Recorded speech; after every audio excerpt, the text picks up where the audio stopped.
Welcome to the Eat Well, Sleep Great, Run Far podcast. My name is Will Frantz, and I'm here to help you go farther, faster, and longer without injuries, gut problems, or giving up your favorite foods. This episode was originally recorded as a weekly live in the Trail and Ultra Running Nutrition group on Facebook. If you'd like to join these lives, watch past replays, or get any of the written summaries I do for these weekly, please head to the link in the show notes, drop me a comment. I'm happy to help you out. Now, let's get on with the episode. We are live. It is the middle of March, and we're really starting to get into race season. And I know a lot of people have pretty full calendars, so it's a quick thought for those of you looking at your upcoming races. How do you feel about them? I'd love to hear about it. You can comment or shoot me a message. But do you feel confident that you can achieve your goals this year? How are you going to get across that finish line? What's your plan? And most importantly, what happens if your plan falls off the rails? How do you make adjustments? For most people I coach, the plan really isn't the problem. As I've said in the past, there are a lot of great running plans out there that you can often get for free, but they often don't have strength training, or they don't talk anything about nutrition, or they just don't match you as an athlete. And even when they do, they still might not work because the plan is rarely the problem. The problem is when the plan falls apart. Hi, Esther. I'm really glad you're feeling hopeful. I'm pretty stoked. We'll see how it goes. Or because sometimes the wrench gets thrown in the gears, right? Maybe you choose a plan that seemed like a great fit, but you learned it was lacking when you got injured. And there's just so much that goes into training for an ultra that run planning and strength planning and nutrition and hydration, and that's just to name a few of the things. So if you're looking at your race calendar and not quite sure how you feel, I'd love to chat. Shoot me a message and we can set something up. That said, let's get to the big topic today. That's why we're here, racing weight. And I've gotten a few pointed questions about weight lately, and that's why I decided to do this one. The other week, when I was on the Trail Manners podcast, which you should probably listen to if you don't, Eric's great, he took a couple questions from his audience for me to address, and two of those were about weight. So let's talk about weight when it comes to running ultras. And I'm going to give you some fair warning here. There's a high likelihood that I'm going to get a little rambly and maybe even a little heated during some parts of this. It's a point that is very near and dear to my heart, and which you'll see as we get closer to the end. But there's this idea of racing weight, and for the most part, it is a fairly harmful concept. The concept of an ideal racing weight has led some very high-level coaches, I think it was the Oregon State collegiate program, to force athletes to achieve a particular weight, even if it was actually harming their performance. And I'm not going to lie to you, weight can matter to some degree, but it's not really your overall weight. It is more about your power to weight ratio. A bodybuilder named Nick Bear just ran a sub 3-hour marathon, and I think he weighs about 200 pounds. And most calculators would say he is well above his ideal racing weight. But he crushed the marathon. I would be super proud if I did that. And that's because he is really powerful. He has a lot of muscle. So when he put a big aerobic engine on top of all that muscle, it didn't really matter that he wasn't at some ideal racing weight. He had a very high power to weight ratio, so he crushed it. Yes, he probably would have done a little better if he had less upper body mass, but sub 3-hour marathon is awesome. And this is just one of the many things we often overlook when it comes to the topic of race weight. We don't discuss where the weight comes from, whether it's muscle or fat. We don't discuss how big of an aerobic engine you have in relation to that. We don't discuss any of the stuff that actually matters. We look at a number on a scale and we get very focused on that number. So if your goal is just to cut a number on a scale, it's really not that hard. We can look at the masters of weight manipulation, fighters. And fighters going into an MMA fight will often cut 10 to 15 pounds in the week prior to their fight. And it has very little to do with diet and almost everything to do with water manipulation. which is also why they don't weigh in and then immediately fight. They have 24 hours because nobody wants to see two people fight each other when they're that dehydrated. The fight would be a lot less interesting to watch and it would be a lot more dangerous for everybody involved. But the point stands. If you dehydrate the hell out of yourself, you will drop a ton of weight very quickly. You're also going to perform badly. And while I could drop 5 to 10 pounds by the weekend with very little issue through just sheer dehydration, it wouldn't make me any faster. It would actually make me a lot slower because I'd be dehydrated, right? And you know how I feel about proper hydration. So when we talk about losing weight, we're actually usually looking to lose fat. And when most people try to lose weight, they'll do it in a way that also causes them to not lose only fat, but also a ton of muscle. And we do this by cranking our activity and dropping the hell out of our calories, which is a great way to drop the number on the scale, but it's not a good way to lose fat, or at least lose fat sustainably. You'll see this a lot in like typical weight loss challenges at gyms. And they'll give you a meal plan that is low in calories, but very high in protein and fiber. And they'll do a ton of activity, usually in the form of like HIIT workouts or some other extremely intense form of movement. And the number on the scale will drop. But it often results in a lot or a huge loss of muscle mass, right? Which will put you in a worse position because at the end of the challenge, even though you've lost weight, you'll often have the same or sometimes an even higher body fat percentage. So this means you're in a worse place to maintain those results, and your metabolism has actually gotten slower. And this is why I am not a fan of most of these intense challenges. A big, very common one is 75 hard.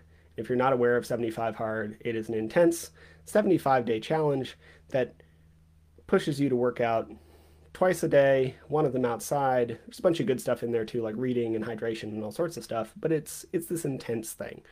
And if you're already super fit, it can be a great way to like test your motivation and initiative and push yourself to new limits.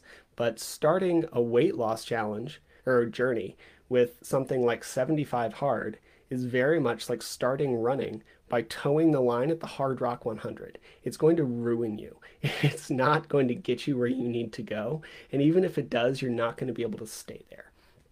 And even if we did lose a good amount of body fat, your weight just doesn't matter that much for an ultra. It could, and I really emphasize could, matter if you're trying to like podium. But even then, it still doesn't matter all that much because we often don't see somebody win an ultra by like the span of a couple minutes. It's just not that common. And that's the kind of margin we'd be talking about here. If you need to drop a minute or two off your race time, and then everything else is on point from training to nutrition to sleep, then weight might be a good target for you. But there will almost always be a more effective and efficient target to improve your performance. You're almost always better off being something like 15 to 20 pounds overweight than you would be underfueling and underhydrating during like peak training or going into your race. If you feel good and you are making progress in your training and you have like appropriate hunger signals, then you are really good on your race weight, regardless of what the scale says. Seriously. But I know that ultra performance is not the only reason people want to lose weight, right? Like for some people are really scale focused, and I've worked with a few of them. And if that's you, I ask, why does that number matter for you? Is there really a big difference between 120 or 125 pounds? Like what about 150 and 155? And if so, why? Like what's the difference? If you imagine everything else was the same, you looked the same, you felt the same, you performed the same, but the number dropped 5 pounds on the scale, ask yourself if it would really matter. And at one point in my life, it absolutely would have. And some days it honestly still does. And it's one of the reasons I don't step on the scale that often. But it typically means I need to like redo a conversation with myself. So if that's you, please look at that. Talk to someone if you need to. The number shouldn't matter all that much. And I know it can because I'm there. Some people really do want to lose fat. And I think that's great. And this is why this is such a tight thing for me. I used to weigh over 200 pounds in my late teens. I'm 5'7", so that is not necessarily a healthy fat percentage for me. I was not that strong, I was not that fit. So over 200 pounds at 5'7", when you're not very strong, is not good. Even if you are, it is well into the obese range, right? So I was definitely fat and I hated it. And from about the age of 12, I was pretty focused on my weight and appearance. And it's actually one of the reasons I don't market towards fat loss. It's one of the reasons I really enjoy working with athletes. It's not that I'm against fat loss, but all of the marketing towards it really messed me up as a kid. And I just didn't want to contribute more to that very saturated space. People want to lose fat. I'm more than happy to help. But I just don't feel good about putting that message out consistently. I think of myself as this little 13-year-old and how much I felt like a fat piece of shit, and I cannot put more of that out there. And this is one of the reasons I really enjoy working with athletes and ultra runners. A large part of my year gets to be spent saying, hey, you should probably eat more. You need to eat more to crush your race. And I love food, so that is just a great sentence for me to say. It is just it's a much more enjoyable conversation to have on a weekly basis as someone who has struggled with that myself. As I said, I had grown to over 200 pounds by the age of 20. When I was 21, I dropped about 50 pounds in 6 months. And losing that much body fat changed my life. I could breathe better, I could move better, I could finally do pull-ups I could run without my knees hurting. Some of that was more strength and running form, but some of it was just less weight on that bad form. And losing a bunch of weight opened a lot of opportunities for me. But I did it poorly, and it resulted in some long-term damage. I went from fairly sedentary to doing over 2 hours of exercise per day. And I just slashed the hell out of my calories by following a 1 meal a day diet called the Warrior Diet. And I did that stuff for years. Esther, I don't have a problem with eating. Bring on the food and snacks. I am with you. And let me tell you, doing that much activity in a caloric deficit absolutely led to everything from injuries to hormone problems to underperformance. And I was a pretty good athlete, but I was tired all the time. And thinking back on it now, I often think of what could have been, right? And this is why I often worry when ultra runners start focusing or talking about losing weight. This is why a lot of coaches worry. I think we've gone maybe too far in the other direction sometimes where we say weight doesn't matter. It absolutely can. It can be good for you. It can help to lose weight or to lose fat specifically. But having that be your focus as an ultra runner throws up a lot of red flags for coaches because we just see things like overtraining syndrome and the female athlete triad and relative energy deficiency. And it's scary, right? Because a lot of us have been there. Most ultra runners do a ton of activity. And when you train heavily, or even just a lot, even if it's not intensely, in a calorically depleted state, your body will eventually fall the fuck apart. So if you're in the middle of your season and pushing your training, it is not a great time to target weight loss. If you have a good training program that targets both running and strength, if you're eating enough, if you're hydrating well, if you feel good, if you're sleeping well, and you end up losing a few pounds along the way, then that is great, but it should be a side effect, not a goal. You shouldn't target fat loss in the middle of a heavy training cycle. And this all comes down to just an awareness of your goals. For this, I use NCI's triangle of awareness. Imagine a triangle, and the 3 points, 3 vertices of the triangle are fat loss, performance, and longevity. And you can be anywhere on that triangle, but you cannot be in 2 places at once. So you have to always ask yourself, what is my priority right now? We cannot care a lot about losing fat and a lot about performing well at the same time. We can do a bit of both. We can be more in the middle of the triangle, but we cannot heavily target both at the same time. And since training for an ultra typically requires you to train very heavily, if you are also focused on fat loss, you are inherently skirting a very fine line. We have to pick what matters, and I'm happy to use myself as an example. Right now, I weigh somewhere around 180, and that said, like I'm a better runner now than I ever was at 155. And that is because I have a lot more muscle, I have a higher power to weight ratio, I'm eating enough food to support my training, and I'm actually training appropriately. The weight has not really affected it. And if I wanted to target fat loss, I would need to be okay with my training falling off a bit. I would have to be willing to slow down on my running progress in order to lose fat, which I'm not willing to do right now. I want to get better at running, so I'm making sure to fuel myself to support that. And again, if you want to lose body fat, I think that's great. But when I originally worked to lose a bunch of body fat, there were two reasons. There's two reasons that most people work to lose body fat: health and appearance. And there can be health issues with carrying a lot of excess fat. Problems like insulin resistance and hormone issues and appetite control and non-alcoholic fatty liver disease, etc. This is especially true if you have a lot of visceral fat, the fat that lives like in and around your organs. If we think of like the standard firm beer gut from the 80s sitcom Dad, right? Then there's also subcutaneous fat. This is like the pinch and inch fat on the outside of your muscle.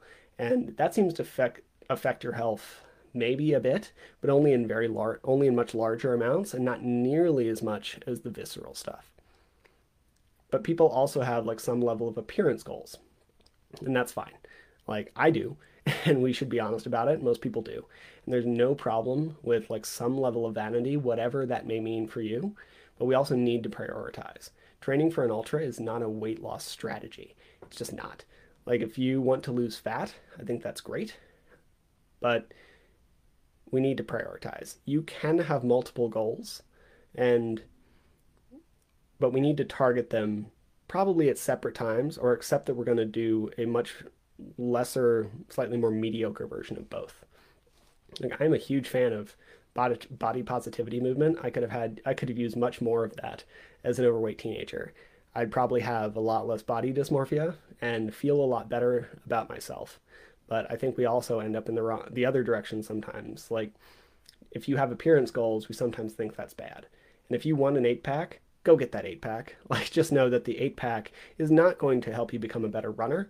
In fact, it will probably make you a little bit worse because you're going to require such low levels of body fat that you're going to tank. So I was going to here like spend some time elucidating on like how to lose fat, but I'm going to jump to questions because the first question covers that really well. So we're just going to dive right in. If you have any questions you'd like me to address before I shut this thing down, please put them in the comments. But we're going to jump into ones that were in the group. So first question is, I never lose weight running, which I'd love to lose some. Could it be that I'm not eating enough calories? I've tried eating less, and that seems to make no difference. First off, like please listen to this whole answer because the whole thing really matters. So the basics for weight loss are simple. Not easy, but simple. If you want to lose fat, then you need to create a caloric deficit. You need to expend more calories than you take in. But a lot of things affect both ends of that equation. As you get better at running, you will actually burn fewer calories on the same effort. Being worse at a movement means you're inefficient, which causes you to burn more calories because you're inefficient. Also, if you have a thyroid issue, like you can lose as much as like 50% of your basic metabolic rate. So this is why thyroid issues are somewhat common, but things like this are why it is really hard to target a specific like caloric amount without some experimentation and like discovery first. Your body, because so many things affect it, right? If you have been in a low calorie diet, you will also start to like down-regulate hormone production and other internal processes. Your body metabolically adapts to what you're teaching it to do. Your body does not care about your running goals. It cares about keeping you alive. So if you are consistently underfeeding, it's going to slow your metabolism, to help that happen. It wants to keep you alive. And this is what I see from a lot of people. They spend a long time under eating and over exercising, and as a result, they're no longer able to lose weight without some hyper restrictive diet, right? And if you're at a point where the only way you can lose weight is go on a diet of like 700 or 800 calories, there is a problem. The answer is to restore and rebuild your metabolism. We need to take some time eating more and building muscle. And this means that the first step for a lot of people, if not most, when it comes to fat loss is a restoration phase. You start to eat more food and you lift some weights to indicate that you're trying to build muscle. Most of your cardio at this point should come from walks or like very easy running. And you shouldn't do a ton of it, right? This is another reason that we shouldn't start a weight loss phase in the middle of a heavy training cycle. If we do this, your metabolism will slowly build. And since muscle is more metabolically active than fat, that's one reason. Your body also starts to feel safe. If you've been under eating for years, you've been showing your body that is in a place of like starvation and famine. So it has downregulated everything in order to keep you alive. This is why high-level athlete or like a lot of female athletes in college will lose their period and everything. Like we're under eating and overworking. So if you show it that you live in a place of abundance, things will start to return to normal. And then once you're there, we can go into an active fat loss phase by reasonably cutting your calories and increasing your cardio a bit or doing whatever you want to do, right? In the end, like a lot of this comes down to compliance. If your maintenance is somewhere around the 1200 calorie mark, you just don't have a lot of room to work with. You're already under fueling, and at that amount of calories, you really can't get enough nutrients to fuel your body appropriately. So if we can raise maintenance closer to something like 2000 or even higher, ideally, you have a lot more room.